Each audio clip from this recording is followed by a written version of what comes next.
Avez-vous déjà remarqué que les mots les plus courts étaient parfois porteurs de nombreux sens différents?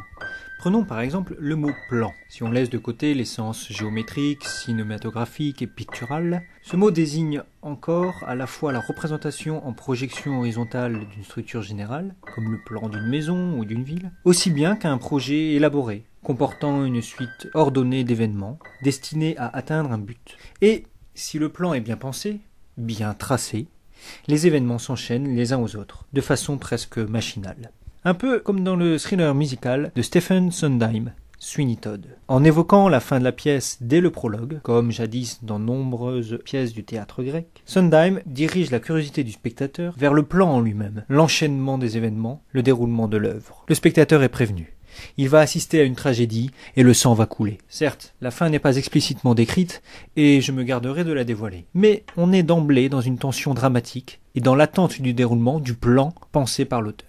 Répartie en différents lieux autour de Fleet Street, l'action est multiple et complexe, mettant en jeu des personnages bien campés aux interactions croisées. Et c'est donc sous forme de plan, celui de Fleet Street tel qu'on pourrait se l'imaginer, que l'on abordera ce chef-d'œuvre, qui reçut en 1979 pas moins de 8 Tony Awards, dont celui de Best Musical.